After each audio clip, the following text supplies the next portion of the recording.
आप सभी का स्वागत है द इलेक्ट्रॉनिक्स किंग में। तो आज हम आपको एक नई इन्फॉर्मेशन देंगे जिसमें जब भी हमारा कोई ट्रांसमीटर है, हम कोई कार बना रहे हैं, ट्रांसमीटर बना रहे हैं, तो ट्रांसमीटर यदि हमारा डिस्कनेक्ट हो जाता है तो हमारा अलार्म बजने लग जाएगा। तो ये एक हमारे सब्सक्राइबर का क्वेश्चन था, तो उसके लिए हम इस वीडियो को बना रहे हैं। यदि आपका भी किसी भी प्रकार का इलेक्ट्रॉनिक से रिलेटेड कोई क्वेश्चन हो कोई प्रोजेक्ट में, तो आप हमसे कमेंट करके पूछ सकते हैं, हम उसके ऊपर भी वीडियो बनाएंगे।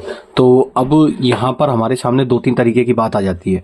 पहली बात तो ये आ जाती है कि जो हमारा ट्रांसमीटर और रिसीवर डिस्कनेक्ट हो जाए तो अलार्म हमारा कहाँ पर बजना चाहिए, रिसीवर सेक्शन में या ट्रांसमीटर सेक्शन में। हमारा दोनों जगह या फिर दोनों जगह बजना चाहिए। ये दोनों बातें हमारे सामने आ जाती है। तो अब यहाँ पर आप देखोगे, यदि हम ट्रांसमीटर या रिसीवर सेक्शन में बजर को लगाना चाहते हैं कि जब भी हमारा डिस्कनेक्ट हो जाए और वो बजने लग जाए, तो उसके लिए क्या सर्किट होगा, और यदि हम केवल एक ही साइड लगाना चाहते हैं तो उसके लिए क्या सर्किट होगा, और क्या इस ट्रांसमीटर रिसीवर में जो कि आरसी कार के होते हैं क्या इसमें लगा सकते हैं। तो ये सारे क्वेश्चनों का मैं आज जवाब दूंगा। तो वीडियो को ध्यान से देखना और चीज़ों को ध्यान से समझना ताकि आपको चीज़ें अच्छे से समझ में आ सके। तो चलिए वीडियो को शुरू करते हैं आपको। तो यहाँ पर देख लीजिए, मेरे पास दो तीन तरीके के ट्रांसमीटर है। ट्रांसमीटर बहुत तरीके के होते हैं, लेकिन अभी फिलहाल मैं विदाउट प्रोग्रामिंग वाले ट्रांसमीटर की बात कर रहा हूँ जिनमें कोई प्रोग्राम नहीं किया गया है। तो आपने यदि ड्रोन देखा होगा तो ड्रोन में जो आपका ट्रांसमीटर रिसीवर पार्ट होता है, उस ट्रांसमीटर रिसीवर में प्रोग्रामिंग वाली जो आईसी होती है वो होती है। तो प्रोग्रामिंग वाली आईसी में आप कुछ भी प्रोग्राम करके जो भी आप उसमें प्रोग्राम करोगे उसी तरीके का वो रिस्पॉन्स करेगा आपका।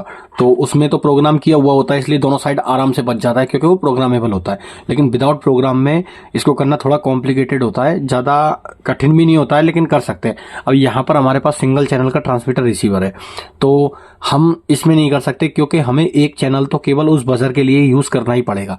तो सिंगल चैनल वाले में हम नहीं कर पाएंगे, लेकिन ड्यूअल चैनल वाले में हम कर सकते हैं। अब ड्यूअल चैनल वाले में भी हम क्या कर सकते हैं, देखिए कि इसमें हम जो ट्रांसमीटर और रिसीवर है इसमें हम कोड सेट नहीं कर सकते। कोड सेट करना क्या होता है, जो हमारा इस तरीके का ट्रांसमीटर रिसीवर होता है इनमें हम कोड सेट कर सकते हैं। कोड सेट करने से ये होता है कि ये ट्रांसमीटर केवल इसी के साथ कनेक्ट होगा, इसके अदर यदि मैं कोई दूसरा ट्रांसमीटर ला के रख दूँ तो उससे ये कनेक्ट नहीं होगा। तो कोड यहाँ से सेट करते हैं, और ये कैसे होगा इसका वीडियो मैं आगे बताऊँगा आपको। अभी फिलहाल हम इसके बारे में समझते हैं। तो ये हमारा है ट्रांसमीटर रिसीवर जो कि आरसी कार का है। तो अभी यदि हम इसका यूज़ करना चाहते हैं तो हम केवल सिंगल साइड ही बजर को बजा सकते हैं। यदि हमारा एक आरसी कार में लगा हुआ है और ये रिमोट हमारे हाथ में है, और यदि ये किसी कारण से डिस्कनेक्ट हो जाते हैं आपस में, तो हमारा जो रिसीवर सेक्शन है उसमें अलार्म बनने लग जाएगा। आप इसको ऐसा समझ सकते हैं कि यदि हम कहीं कार चला रहे हैं, कहीं चले जाती है ये इधर उधर, तो वहाँ पर ये जब कनेक्ट होगा हमारा रिसीवर तो ही बजर हमारा बंद होगा, नहीं तो हमारा बजर बंद नहीं होगा। तो ये किस तरीके से करते हैं आज हम इसे समझेंगे। तो सबसे पहले हमें क्या करना पड़ेगा, इस तरीके की एक रिले लेनी होगी। इस रिले में हम इसके कनेक्शन यहाँ पर कर देंगे। तो चलिए मैं कनेक्शन कर देता हूँ फिर आपको दिखाता हूँ। तो अभी मैंने यहाँ पर कुछ कनेक्शन कर दिए हैं। तो कनेक्शन कैसे कैसे किए हैं देख लीजिए। पहले तो मैं आपको एक बार इसके कनेक्शन है वो समझा देता हूँ। तो सबसे पहले मैं इसको जूम कर लूँगा, देखिए मैं आपको दिखाता हूँ। यहाँ पर आप देख सकते हैं मेरे पास ट्रांसमीटर और रिसीवर है। तो यहाँ पर मैंने मोटर के कनेक्शन देख लीजिए फॉरवर्ड और बैकवर्ड वाले पॉइंट पे कर दिए हैं। और जो हमारा ये रिले है इसके कनेक्शन मैंने कैसे किए देख लीजिए। लेफ्ट और राइट वाले चैनल पे मैंने दोनों वायर को हमारे रिले के ये कॉइल वाले पॉइंट होते हैं इस पे दे दिया है। तो ये हमारा रिले के कनेक्शन हो गया। अब हमें क्या करना है कि इस पे बजर को लगाना है। अब देखिए होगा क्या, मैं आपको दिखाता हूँ। यहाँ पर हमने जो ये हमारा रिमोट वाला सेक्शन है इसमें हम हमारी बैटरी को कनेक्ट करेंगे। तो बैटरी को कनेक्ट करने के बाद में देख लीजिए, यहाँ से मैं जब भी बटन दाबूंगा इसका, देखिए तो यहाँ पे हमारी मोटर चलती है। यहाँ पर मैंने पावर वाला जो वायर है उसको बैटरी के साथ कनेक्ट कर दिया, और यहाँ पर इसके लिए ये वाली बैटरी है। अब देख लीजिए हमें बजर का कनेक्शन कैसे करना है उस चीज़ को मैं समझाऊंगा आपको। तो अब करना क्या है, देखिए हमें सबसे पहले तो हमें यहाँ से जो ये दो वायर है, कोई भी हम एक वायर या तो ये वायर ला या ये वाला कनेक्शन है, इनको हम शॉर्ट कर लेंगे स्विच को। क्योंकि जो हमारा बैक ये लेफ्ट और राइट वाला चैनल है ये हमारा रिले के साथ है। हम चाहते हैं कि जब भी हम इस ट्रांसमीटर को ऑन करें तो हमारा ये वाला रिले ऑन हो जाए। तो हमें ये करना है सिंपल। तो अब हम यहाँ पर क्या करेंगे कि दोनों एक बटन को शॉर्ट कर देंगे। शॉर्ट करने से क्या होगा, ये हमारा परमानेंट ऑन रह जाएगा। ऑन रहने से जब भी हम इसको इसके साथ कनेक्ट करेंगे, देखिए यहाँ पर तो हमारे रिसीवर में लाइट जलेगी। ठीक है, तो लाइट ये कब जलती है हमारे रिसीवर में, देखिए जब हम किसी बटन को प्रेस करते हैं तब हमारी ये लाइट जलती है। ठीक है, तो अभी देखिए जब मैं इसको ऑन कर रहा हूं, इस वाले पार्ट को देखिए, आपको ये आवाज आ रही होगी, ये आवाज हमारी रिले की आवाज है, रिले ऑन हो रही है। तो अब इस कंडीशन में हम क्या करेंगे, सबसे पहले मैं इसको शॉर्ट कर दूंगा। तो यहां से देखिए मैंने एक वायर को जंपर कर दिया और यहां से इसको मैंने शॉर्ट कर दिया। देखिए शॉर्ट कर दिया मैंने यहां से वायर को हमारे को। अब शॉर्ट, तो अब देखिए यहां पर जैसे ही मैं, हमारा बैटरी यहां पर कनेक्टेड है और जैसे ही मैं इसको लगाऊंगा, देखिए आपको कट की आवाज आई, जैसे ही छोड़ा तो ये हमारा जो रिले है वो ट्रिगर हो रहा है। अब हम क्या करेंगे, देखिए हमारे पास एक बजर है यहाँ पर, इस बजर का मैंने नेगेटिव वायर को बैटरी के नेगेटिव के साथ कनेक्ट कर दिया और जो बैटरी का पॉजिटिव वायर है इसे मैंने रिले के बीच वाले पॉइंट के साथ कनेक्ट कर दिया है। यहाँ पर आपको मैं एक बार दिखा देता हूँ जूम करके, देखिए यहाँ पर। और अब हमारे पास एक वायर बच जाता है जो कि बजर का पॉजिटिव वायर है। तो अब देखिए हमें क्या करना है कि यहाँ पर लगा कर चेक करना है। देखिए बैटरी हमारी कनेक्टेड है, तो मैं आपको एक बार दिखा देता हूँ इसकी आवाज़। ये हमारा बजर है, यहाँ से मैंने इसको खोल दिया है।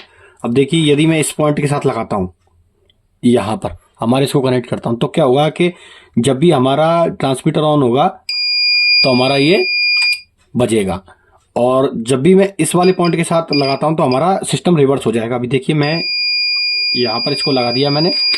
अब जैसे ही मैं इसको कनेक्ट करता हूँ तो हमारा ट्रांसमीटर ऑन होते ही ये हमारा बजर बंद हो गया। ठीक है, अब जैसे ही मैं इसको छोड़ूंगा तो हमारा डिस्कनेक्ट होते ही देखिए किस तरीके से ये अलार्म हमारा बज रहा है इसमें, और जैसे ही मैं इसको कनेक्ट करूंगा यहाँ पर तो हमारा अलार्म बंद।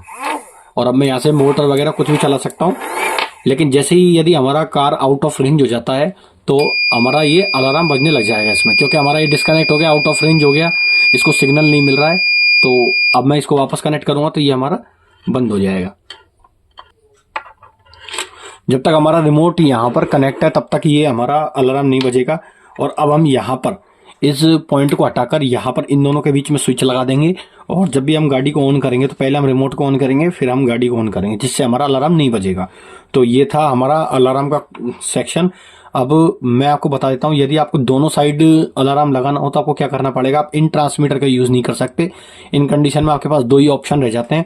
पहला ऑप्शन तो आपके पास इस तरीके का ट्रांसमीटर जो कि विदाउट प्रोग्रामिंग है, और दूसरा ऑप्शन आपके पास प्रोग्रामेबल ट्रांसमीटर। तो प्रोग्रामेबल ट्रांसमीटर में भी आप इन RF मॉड्यूल का यूज़ कर सकते हो। यदि आप आर्डिनो का यूज़ कर रहे हो तो आप प्रोग्रामेबल ट्रांसमीटर में दोनों साइड लगा सकते हो इनको, और उसमें दोनों साइड बजर बजा सकते हो। और यदि आपके पास प्रोग्राम नहीं करना, आपको विदाउट प्रोग्रामिंग करना है तो आप इनका यूज़ कर सकते हो। ऐसे आपको सेम जैसे ये एक पेयर है तो ऐसा ही एक और पेयर की जरूरत पड़ेगी। तो वो कैसा होगा, चलिए मैं आपको एक थ्योरेटिकल पार्ट में समझा देता हूँ। तो देखिए वो किस तरीके से होगा। तो यहाँ पर हमारे पास ट्रांसमीटर और रिसीवर है।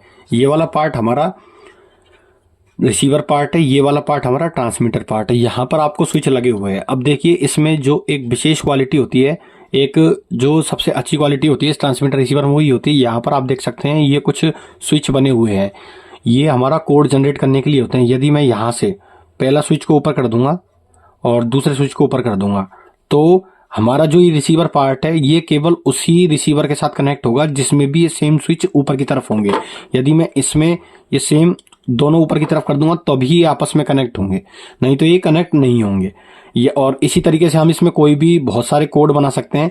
ऐसे इस तरीके से हम इसमें काफ़ी सारे कोड बना सकते हैं। सेम कोड यदि इसके साथ ही ये पेयर होगा तो हम क्या करेंगे, देखिए इस कंडीशन में हमने मान लीजिए ये दो कोड इसमें बना दिए हैं। अब दूसरा हम रिसीवर ले लेते हैं। उस रिसीवर में हम क्या करते हैं कि दो ये लास्ट वाले ऊपर कर देते हैं।